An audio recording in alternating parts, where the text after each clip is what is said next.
Assalamu alaikum wa rahmatullahi wa barakatuh. Mtazamaji, karibu katika kipindi hiki maalum kinachohusiana na ufahamu wa ibada ya hija na ibada ya umra, ibada mbili hizi tukufu kwetu Waislamu. Mimi ni Khamis Tembo ninayekukaribisha, na kipindi hiki maalum moja kwa moja kinakujia kutoka hapa nchini Saudi Arabia, katika mji wa Madinatu Munawwara, mji ambao amefia Bwana Mtume Muhammad sallallahu alayhi wasallam. Tuko hapa kwa ajili ya kutekeleza ziara katika mji huu kama ilivyo ada katika ziara, lakini baada ya hapa tutaelekea Maka kutekeleza ibada ya umra na kuswali katika misikiti hii kwa ajili ya kuweza kupata fadhila zinazoelezwa kupatikana juu ya utekelezaji wa ibada mbalimbali katika mji huu. Kipindi hiki maalum siko peke yangu, niko na mkurugenzi wa Ibn Battuta Tours Limited, Abdurrahim Tumaini Rwaburakirya, ambaye yeye ametaharaji hapa Madina katika chuo kile cha Jamia Islamia. Sasa mengi anayo yeye, lakini wakati tunakwenda kuizungumzia ibada hii ya hija na umra, ni muhimu ukamfahamu yeye ni nani hasa kwenye jambo hili, ametokea wapi, kwa nini sasa hivi anaamua kuyafanya haya ambayo tunayaona jitihada zake za hapa na kule, kukimbizana, kuingia na kutoka. Basi mimi nisiwe ni mwenye kuyasema mengi zaidi ya kumkaribisha, kumsikia, ili na wewe umfahamu, ili unapoamua sasa hatua zako kuzisogeza kwake kwa ajili ya kukuhudumia, uelewe unaamiliana na mtu wa namna gani. Sheikh Abdurrahim, assalamu alaykum wa rahmatullahi wa barakatuh. Wa alaykum assalam wa rahmatullahi wa barakatuh. Naam, karibu sana, na ninafurahi kuwa nawe hapa Madina, na nimemfahamisha mengi mtazamaji, lakini mengi zaidi unayo wewe. Tunapokuona mtazamaji afahamu kwamba wewe ni nani hasa katika upande huu wa kielimu, kwamba umesoma wapi, je, Tanzania wanatokea mkoa gani, na hizi harakati za hija umra kwamba umezianza mwaka gani na unatarajia pengine zikome siku gani, au kama ndio maisha, nini ambacho umekikusudia na huduma hizi unazozifanya za kusafirisha mahujaji pamoja na mutamirina. Karibu sana. Naam, asante sana ndugu mtangazaji Khamis Tembo. Kwanza kabisa nianze kuwasalimia ndugu watazamaji bi tahiyatul Islam, ala wa hiya assalamu alaykum wa rahmatullahi wa barakatuh.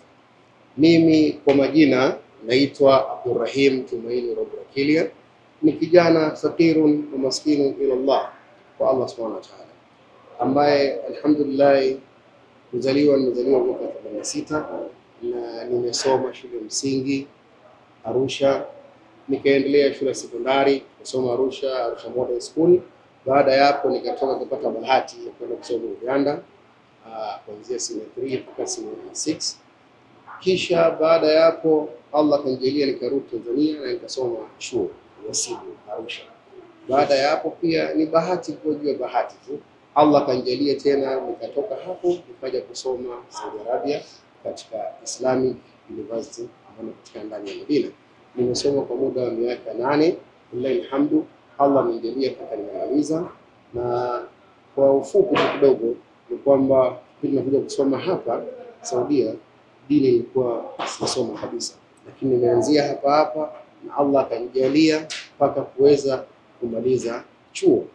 Na ukiangalia yani pengine kwa maana unaposema kwamba umeanzia hapa, yani hukubahatika kusoma Qur'ani ukiwa nchini Tanzania. Naam, yani kwamba kila kitu umekuja kuanzia hapa Madina, na ndio maana pengine ukapata hii miaka 8 ya uwepo katika mji huu wa Madina, ama ikoje kiasi hapo? Naam, sahihi kabisa, wala hujakosea kwa mtangazaji. Ni kwamba tunavyojua Tanzania watu wanasoma chuo madrasa wakiwa wadogo, lakini ilitokea bahati mbaya ambapo mimi niliacha madrasa shule wakati wa primary, lakini Allah akanirejesha tena wakati nimemaliza chuo, nikapata bahati ya kuja tena kusoma Madina. Kwa hiyo nimekuja Madina kusoma, nimeanzia alif hapa chuo Madina, ambao hiyo miaka 8 unasoma, miaka 3 wanakuweka kitengo cha linguistic, yani unasoma kwanza lugha ya Kiarabu kwa muda wa miaka 2 mpaka 3. Ukimaliza hapo ndio unaingia kuchukua degree sasa ya sheria. ambao nikasoma degree ya sheria. Na ukiangalia kipindi chote hicho sasa, ukiunganisha na mambo ya hija, kwamba kipindi chote hicho nimeanza kuvolunteer, kujitolea kufanya kazi ya hija kwenye kampuni ya Bushra Tours Limited ambayo tulifanya kwa miaka 7 takriban. Kwa hiyo nimefanya nao kazi volunteer mwanzo mpaka kwa sana kama nimeajiriwa, ni nafanya kazi na wao kuhudumia mahujaji, na bahati nyingine pia kubwa, taasisi nyingi sana za kuhudumia mahujaji nimezifanyia kazi. Kwa hiyo ni kazi ya alhamdulillah, sasa hivi ni miaka takriban 15 nimefanya kufanya kwenye hili Tours. Kwa alhamdulillah ni kitu ambacho nimekifanya kwa muda mrefu, kwa hiyo nakielewa, na Allah amenijalia na ni tunu kubwa Allah amenipa kwamba kufanya kazi ya kuhudumia wageni. Alhamdulillah umetueleza hapa tayari, alhamdulillah wewe ni alim, tunasema ni mwalimu ambaye umetaharaji hapa Madina, mashallah, na umeamua sasa pengine baada ya kuona umehudumia kwa muda mrefu mahujaji hasa wa Tanzania, umeamua kujikita sasa rasmi kwenye hidma hii. Nini ambacho umekiona katika mlango huu wa haji sasa na umra, kwa kuhudumia mutamirina pamoja na mahujaji ndani yako? Kitu gani ambacho wewe unataka kukileta kuhusiana na hija zinavyofanya zamani na hija za kipindi hiki, hasa katika ulimwengu huu wa sasa?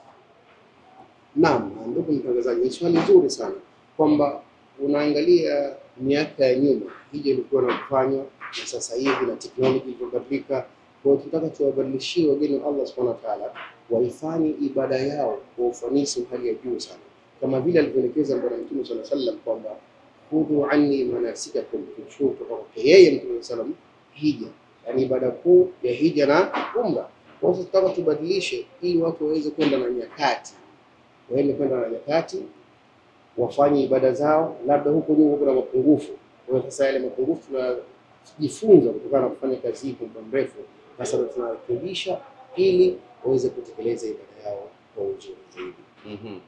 Labda pengine sasa, kwa tunapozungumzia nyakati hizi za sayansi na teknolojia, tunafahamu elimu inapatikana kiwepesi sana, kwamba mtu anaweza kuingia kwenye mtandao akapata elimu kuhusiana na hija na umra, au akapata kujua Maka ni wapi, viwanja vinavyotekelezwa ibada ya haji kama vile Mina, Arafa, kwenda Jamarati na mambo mengine kama haya. Nini hasa Ibn Battuta kwa sasa inafanya kuamiliana na watu ambao wanahitaji kusafiri kwa ajili ya ibada ya hija na umra? Alhamdulillah, huwa Ibn Battuta Tours Limited, Ibn Battuta Tours Limited wanawaandalia mahujaji, yani pale mtu anakuja analipa hela, tunamwandalia ibada yake kwanza kwa mafunzo, na sasa hivi tumeingia katika mafunzo ya social media ya online. Kwanza mtu yule anapolipa tu hela huwa anaanza kupata mafunzo katika YouTube. Tuna vipindi vyote vya hija, ambayo semina yote hija imewekwa. Hatusubiri wewe mpaka kipindi cha mwisho ndio uanze kujifunza, la hasha, tunasubiri, tunakufunza wewe kila siku unapolipa, tunaendelea kupata mafunzo, na vile vipindi unasikiliza, na kuna vitabu pia unapewa, na ukitaka kuwasiliana pia na masheikh wetu unawasiliana nao, wanakufundisha. Na maana pale kifika kipindi cha hija unakuwa umepata mafunzo mazuri, kwa sababu hali ya sasa hivi imeshabadilika. Tukiangalia hata mambo ya teknolojia imekuja, kwamba hata raudha yenyewe zamani kwa wanaingia, lakini sasa hivi raudha imewekwa kwenye application.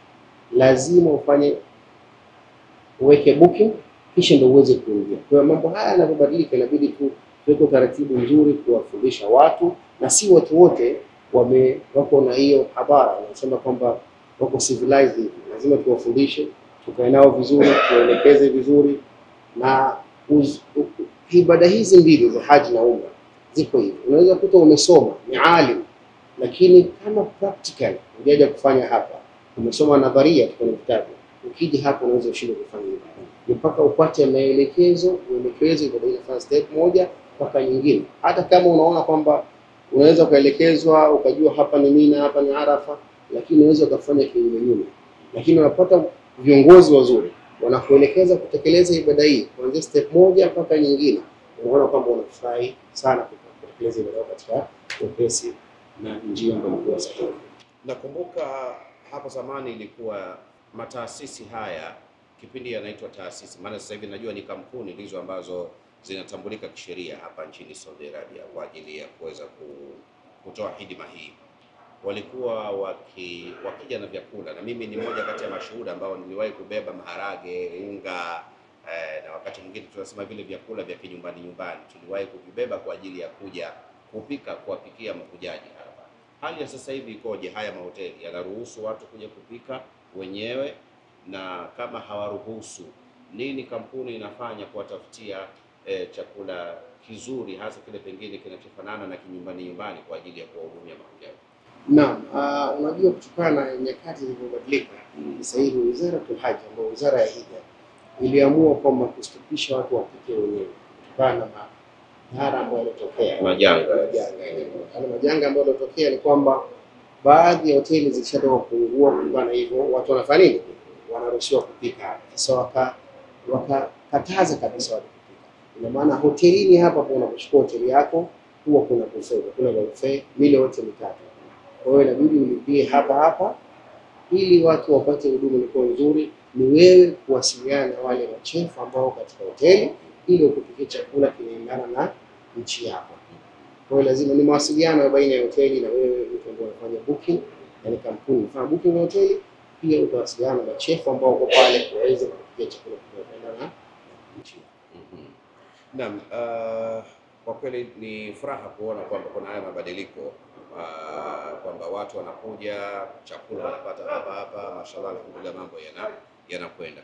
Turudi sasa kwenye utekelezaji wa ibada yenyewe. Mfano, ibada ya hija ina maeneo mengi sana, kuanzia hapa Madina mpaka Maka kwenyewe. Ibn Battuta Tours Limited huwa inapenda kuanzia wapi safari zake, na kwa nini kwenye eneo hilo na kwa nini eneo la pili, mfano katika ibada hizi za haji na umra? Naam, sisi Ibn Battuta Tours Limited huwa tunapenda kuanzia upande wa Madina. Na ni kwa nini? Mwanzo tunaanza Maka kuja Madina, lakini tumeona kuanzia Madina ni afadhali zaidi, kwa sababu mahujaji wanakuja, wana relax, kisha wanapata semina endelevu za kufundishwa, ili tukitoka hapa Madina kuelekea Maka tunaitekeleza ile ibada kwa ufanisi wa hali, kwa sababu watu wanakuwa nyumbani ili kwanza watulie, ili wafanye nini ibada yao kwa wanapata kufundishwa pia hapa Madina kwa siku kadhaa, na siku zinazokaa hapa ni takriban siku 6 mpaka 5. Kwa hiyo wanakaa wanafunzwa tena, wana relax, wanaanza kupata mazoea pia ya hali ya hewa, mazoea ya mazingira yako vipi, ili kwa sababu watu wengi wametoka labda Tanzania vijijini au wapi, hawajui kusafiri. Sasa wanapokuja kuanza kupata mazoea na tabia ya nchi, kwa hiyo wanatulia Madina, kisha tunatoka hapa kuelekea Maka ili kuweza kutekeleza ibada. Naam, asante kwa maelezo hayo. Hali sasa ya utafutaji wa mahujaji nyumbani ikoje? Kwa sababu tunafahamu masiku yanavyozidi, tunaona taasisi nyingi zinaibuka na kila mmoja na mtindo wake wa kuwaita mahujaji. Ibn Battuta yenyewe inafanyaje hasa katika kufikisha ujumbe kwamba kama alivyoamrishwa Nabii Ibrahim kuwaita waja wa Allah tabaraka wa taala kwa ajili ya ibada hii tukufu ya hija, na Nabii Ibrahim alivyoamrishwa na Allah akasema, yeye Mwenyezi Mungu, mimi nitawahitaji waja wako, akaambiwa wewe kazi yako ni kufikisha tu. Sasa Ibn Battuta inawahitaji watu kwa ajili ya kuiendea ibada hii. Na walilahi alhamdu, tunamshukuru Allah subhanahu wa ta'ala kwa kufungulia neema ambayo sisi tunatumia social media vizuri sana, kwa sababu tunaangalia sisi tuna social media zote, tuna YouTube, mtandao wa X, Instagram, kwa kote huku tunawaita watu, na pia tumeweza kutembea na kuweka mawakala ambao sehemu wapo tunawasiliana nao wale. Kwa hiyo hii social media tumeona kwamba ni jambo ambalo sasa hivi linafanya kazi kubwa sana ili kuweza kuwaita watu katika hizi ibada kuu mbili za hija na umra. Na kama Allah subhanahu wa ta'ala alimwambia Nabii Ibrahim wadhin fi nas, kwamba waite watu waje kwenye ibada, na sisi tunachukua hiyo kutumia social media na kuweza kuwaita watu waje kwa wingi sana, na wallahi alhamdu majibu ni mazuri. Watu wengi siku hizi wanakuja kupitia Instagram na wanawasiliana na sisi, na wanakuja ofisini kupitia ni social media, hamna kitu kingine kikubwa. Na njia nyingine kuu tunatumia pia ni one on one, mtu mmoja mmoja. Hawa ambao wanakuja Ibn Battuta tu kufanya kutekeleza ibada hii ya umra na hija, wanakuja kwa na wao pia wanatangazia kutokana na ile huduma nzuri ambayo tunawapatia. Kwa hiyo wao wanatangazia kwa wenzao, kwa hiyo wanakuja. Wallahi alhamdu, tunamshukuru Allah subhanahu wa ta'ala. Naam, mtazamaji, kumbuka hiki ni kipindi maalum, kipindi kinachohusiana na uwepo wa umuhimu wa ufanyaji wa ibada ya hija na umra, na tuko hapa Madina katika mji wa Bwana Mtume Muhammad sallallahu alayhi wasallam. Twende mapumziko mafupi, tukirejea tutarejea kwako kwa ajili ya kuendelea. Ibn Battuta TV, mwangaza kwa umma.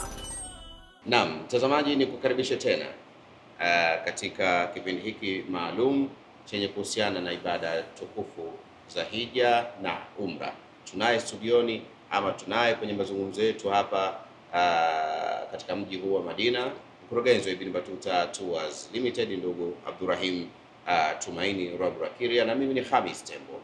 Sasa tuliishia kwenda kuangalia ni namna gani Ibn Battuta inajitahidi kuhakikisha inawaita watu kuziendea ibada hizi za hija na umra. Pengine sasa tumeona hivi karibuni Ibn Battuta imekuwa ina ziara za mara kwa mara. Mara baada ya ibada ya hija iliyopita ya 2025 tumeona mwezi wa 7 kulikuwa na ziara ya umra, kadhalika tumeona mwezi wa 8, kadhalika mwezi wa 9, na huu mwezi wa 10 tuko hapa. Hili lina nafasi gani kwa Ibn Battuta na kwa Watanzania ambao wanahitaji kusafiri mara kwa mara? Na hija umra zilizopitia au katika miezi iliyobakia, ratiba zake zikoje na watu wachukue nini kutoka Ibn Battuta? Naam, hakika wallahi alhamdu, naweza kusema kwamba baada ya udhu billahi minash shaitani rajim kwamba dhalika fadlullah yuti man yasha. Allah subhanahu wa ta'ala ametunuku tunasema Ibn Battuta kwamba baada ya hija tunaweza kupata kila mwezi tunaweka umra, na watu wanazidi kuja kwa wingi kutekeleza ibada ya umra, na idadi ukiangalia kulinganisha na mwaka uliopita, sasa hivi watu wameamka. Na kuamka ni ile baada ya sisi kwamba kutumia social media vizuri kutangaza, kuweza kuelimisha Waislamu kwamba ibada hizi ni wao wanatakiwa fanya, wajipange na waziendee, wazipupie, kwa sababu ibada moja inatakiwa kupupiwa. Sasa ukiangalia kwamba kila mwezi tuna umra, wanakuja kwa wingi alhamdulillah, na ukiangalia miaka iliyopita na sasa hivi ni tofauti. Sababu tulianza toka Ibn Battuta imeanzishwa miaka 4 iliyopita kwamba kwa watu 5, 8, 10 mpaka sasa hivi tunamshukuru Allah subhanahu wa ta'ala, ni watu 20, 22, 18 tunaleta. Kwa hiyo inaonyesha kwamba ile trend inazidi kupanda na kuongezeka idadi ya watu. Kwa hiyo Ibn Battuta inawaahidi kwamba wapo huduma ilikuwa nzuri daima, ili tuweze kuongeza idadi ya watu na kuweza kuelimisha pia jamii kwamba waweze kuelewa umuhimu wa ibada hizi mbili, ibada ya haji na umra. Na Allah subhanahu wa ta'ala amefaradhishia wao Waislamu waumini kuwatekeleza na kujipanga kwa sababu ya ibada hizi. Vizuri, na tumalizie maeneo mawili. Eneo la kwanza juu ya umuhimu wa vijana kuweza kutekeleza ibada hizi. Tumeona ibada hizi zimekuwa mara nyingi wazee ndio wanazikimbilia. Labda pengine ni ile dhana, pengine uzee sasa ndio unakukaribisha karibu zaidi na Allah tabaraka taala, kwamba wakati wote hapa unaweza ukaondoka na jukumu hili hujalitekeleza. Kwa hiyo wanaamua kuingia kwa lazima kwa sababu ya kukimbizana na wakati. Nafasi ya kijana kwenye ibada hizi mbili za hija na umra ni zipi, na mipango gani pengine ya kuwa na semina nyingi za vijana, labda mashuleni, majumbani, kwa wazazi, na kuwaita vijana katika mitindo tofauti tofauti kuona raha na uzuri wa ibada hii. Lakini wakati huo tunaambiwa kwamba Allah tabaraka taala anasema kwamba watu wakitaka utajiri basi waamiliane sana na kuiendea hizi ibada, mfano ya hasa hii ya umra. Karibu. Asante sana ndugu mtangazaji. Ningependa kusema tu kwamba unajua, tukiangalia miaka ya nyuma ni kwamba ibada hizi mbili zinaonekana ni za wazee, na yote ni kutokana labda na ufahamu uliokuwepo kipindi hicho, kwamba unafahamu moja ambao sio mzuri, kwamba unaambiwa maliza ya kwako na ukatekeleza ibada ya haji na umra, na sidhani kama kuna mtu ambaye anaweza kumaliza mambo duniani, lakini kwamba tunapowashajiisha. Ndio maana Mtume sallallahu alaihi wasallam kwenye hadithi anasema kwamba Allah subhanahu wa ta'ala anampenda kijana ambaye ni mcha Mungu, kwa sababu anaacha shahawa zake na kufuata nini yale Allah ambao anamuamrisha na kuacha yale mambo ambayo Allah anakataza, na anamchukia sana mzee ambaye ni fasik, ambaye labda asi, anamchukia sana kwa sababu amekuwa umri ili aweze kutubu, lakini mzee huyu anafanya nini? Anafanya maasi. Sasa ni tunawahimiza sana vijana kwamba waje watekeleze ibada hizi mbili, kwa sababu ibada hii ya haji na umra, katika ibada zote kuna ibada ambazo huwa zinahitaji utumie nguvu na utumie mwili pekee yake, na kuna ibada ambazo zinatumia nini? Mali, na kuna ibada ambazo zinajumuisha vitu viwili, nguvu na mali kwa wakati mmoja. Na ibada hiyo ni ibada hii ya haji na umra, inajumuisha mali na mwili.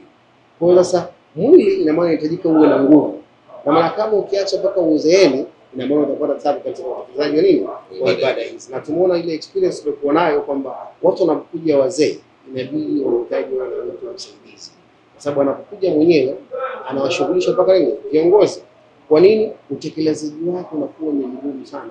Lakini akiwa kijana, mfano ukija huku kutekeleza ibada, ina maana unatakiwa uamke usiku sana, kulala inakuwa ni muda mdogo, na kuna hapa na hapa movement zile zinataka uwe ni mtu ambaye una mwili wa nini wa shabab, mazingira pia joto. Unaweza kukuta umetoka Tanzania, mazingira hali ya hewa ni ya kawaida, lakini unapofika huku unakutana na joto nyuzi labda 48 50, kwa hiyo itakutesa sana. Lakini ukiwa na mwili ambao una ujana, unaweza kutekeleza ibada kwa wepesi zaidi. Kwa maana tuna wito mkubwa sana kwa vijana ni kujipanga. Wakijipanga vizuri wanaweza kutekeleza ibada hii na hivyo. Haya, twende basi kwenye mipango ya umra zilizobakia. Kuna umra hizi za mwisho wa mwaka na hasa hii ya Disemba. Ikoje? Umra hii ya mwezi mtukufu wa Ramadhani, mipango ikoje? Lakini mwisho tuambie kuhusu hija ya mwaka 2026 bila shaka, ambapo itakuwa ni mwaka huu 1447 Hijria. Karibu. Asante sana ndugu mtangazaji. Umra zilizobaki, tuna umra takriban kwanza ya mwezi wa 11, alafu kuna mwezi wa 12 wa kwanza mpaka Ramadhani. Ya mwezi wa 11 ni umra ambao bado uko katika season, wanasema ambao ni low season, bado tuna 500. Lakini Disemba ni kipindi cha likizo, umra huwa zinapanda kidogo, ambayo hii ni dola 1900, na ni umra ambao nzuri. Tunawaita sana wazazi waweze pia kuwaleta watoto, ili watoto waweze kupata kujifunza Uislamu wao umetoka wapi. Kwa maana umra hii ya Disemba ni kwamba kwa sababu ni likizo, pia watoto wana package yao maalum ambao watawasiliana na ofisi, wanaweza kupewa 1900, lakini wakija watoto na nizao maalum wanaweza kupewa pale ofisini na wakaelekezwa. Na tunawashajiisha wazazi kwamba walete watoto waweze kujifunza. Tunapokuja kuona kwamba Uislamu sio dini ya Waarabu pekee yake. Uislamu dini ya watu wote. Huko unakutana na Wachina, ni mataifa yote yapo. Kwa mtu anavyoona anajifunza kwamba huu Uislamu, anakuja kusoma historia, Uislamu ulianzia wapi na sasa hivi umefika wapi, jinsi gani maswahaba radhiallahu anhu na Mtume sallallahu alaihi wasallam walipata tabu na jinsi ya kueneza dini ya Allah subhanahu wa ta'ala. Kwa hiyo tunawakaribisha wazazi na wawe na raghba. Hatusemi kwamba kumpeleka mtoto Dubai tu na nini usimpeleke, la, mpeleke huko sasa, lakini kumbuka kwamba lazima uweze kumpeleka katika ajifunze historia ya Uislamu wake umetoka wapi, na ili mtoto anapokuwa aweze kuingiza kichwani na kuelewa kwamba mimi nitakuwa niishi katika Uislamu wangu. Kwa hiyo mazingira ya ibada pia mtu anakuwa anaenda na ibada hii itaingia kichwani na itakaa kichwani kwake na itabaki kwamba nakumbuka nilipelekwa mwaka fulani na mzee wangu, nikaona ibada inafanywa, kwa anajua Uislamu wake uko vipi. Na ukiangalia umra nyingine kama umra Ramadhani, ni umra ambao ni Mtume sallallahu alaihi wasallam ameelezea katika hadithi na amesema ambao ukifanya umra ndani ya mwezi wa Ramadhani mtasaa umefanya umejinai pamoja.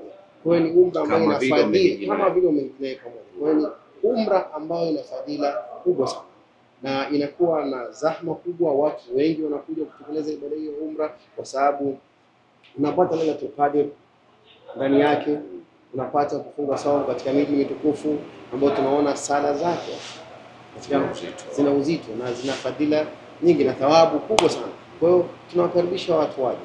Tuna 10 la mwanzo, tuna 10 la mwisho, yote hii kwa tumeandaa, na uzuri kwamba Ibn Battuta Tours Limited tunawapa huduma ambayo ilikuwa bora kwa wao, kwamba kwa kuweka hoteli ambazo ziko karibu upande wa Madina na upande wa Maka pia, na hizi umra za Ramadhani ambazo zina na haji pia, kwamba chakula iko included ambao ni full board tunawekea, kwamba kama kwa Ramadhani daku, futari yote yanakuwa kwenye hoteli ili mtu asipate tabu anapoenda kutekeleza ibada yake. Anatekeleza ibada, akirudi anapumzika sehemu ambayo hoteli kwanza ambazo tunaziweka zote tunachagua ni hoteli ambazo ni safi, ambazo ziko zina usafi wa hali ya juu, zinafanywa usafi na zipo karibu, inampa mtu yule uwezo wa kufanya nini, kupata usumbufu. Sababu mtu atakapo kutekeleza ibada anatakaje apumzike ili kesho amke na nguvu mpya kutekeleza ibada nyingine. Naam, asante. Na tunavyofahamu ni kwamba hija ni maandalizi. Tunasema man istata, au sio?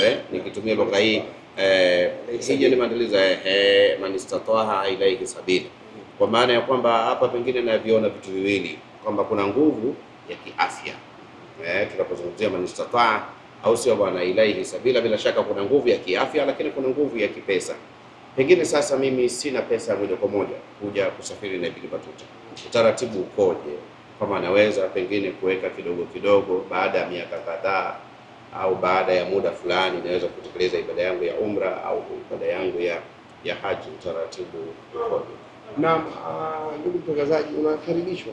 Ibn Battuta anakukaribisha na hizo taratibu ambazo tumezianzisha, kwamba unaweza kuweka kidogo kidogo ili uweze kutekeleza ibada yako. Ndio maana nikasema ile istitaa, tukifafanua anayo istitaa watu wanavyoichukulia kwamba kwa wenye uwezo, yani kwamba kana kwamba wao wanajitoa, yani wenye uwezo ni nani? Lakini tukiangalia nini maana uwezo, kwanza, na hakuna mwanadamu anazaliwa na uwezo. Allah Subhanahu wa ta'ala ametoa katika matumbo ya mama yetu, hatujui chochote, anatufunza, tunaenda na anaturuzuku mpaka tunapata. Ni kwamba kuchukua zile asbabu za sheria na kutawakala ala Allah. Sawa, Allah anakuwezesha, sawa, na kuweka mipango ili kufikia nini? Kufikia malengo yake. Kwa hiyo mtu anaangalia kaangalia kwamba hii gharama ya haji ni 6800. Okay, sawa, basi inabidi mimi hapa niende baada ya miaka miwili niende wapi? Haji. Kwa hiyo huwa anajipanga hapa na anaangalia kufanya taksimu ya hii pesa kiasi gani ili aweze kufikia malengo, na anakaribisha ofisini uweze kulipa kidogo kidogo mpaka atakapofikia nini? Kwenda hii haji anataka. Anaweza kabla malengo baada ya miaka 3. Na mfano huu unaweza kutoa mfano mdogo sana. Tuweze kuvalia watu ambao wanatoka magharibi, nchi za Ulaya. Mfano anakuja kutoka nchi ya Tanzania kutembelea mbuga za wanyama.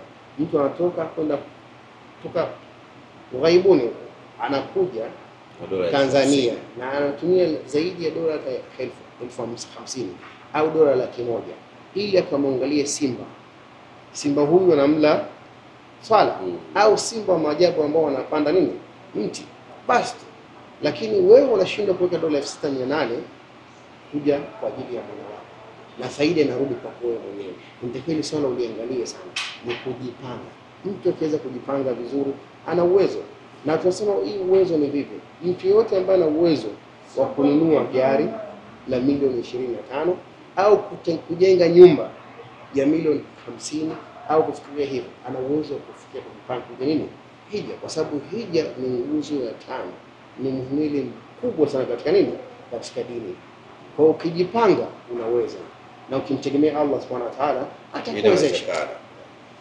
Naam, kwa hakika imekuwa ni siku nzuri wanawe hapa Madina na kwenye mazungumzo haya muhimu yenye kuhusiana na ibada hizi mbili tukufu, ibada ya hija na umra. Mtazamaji, nasaha zangu kwako kama mtangazaji ni kwamba jipange kutokana na haya ambayo tumesikia kutoka kwa mkurugenzi, na bila shaka Ibn Battuta ipo tayari kukupokea katika kuona wewe unakuwa ni mmoja kati ya waja wa Allah tabaraka wa taala ambao utatekeleza ibada yako vizuri, na hasa kuzingatia misingi ambayo ametufundisha Bwana Mtume Muhammad sallallahu alayhi wasallam. Na bila shaka cha ziada ni wewe kuwakimbilia ama kukaribia kwa ajili ya kuweza kujipanga vizuri juu ya kuweza kuiendea ibada hii. Moja la mwisho la msingi, wazee huwa wanapata tabu wakati mwingine, si wakati wote, namna ya kuamiliana na mwendo unaotumika katika labda kufanya sa'i, Safa al-Marwa, au kufanya tawafu wakati mwingine, ama kutembea kutoka katika viwanja vya Mina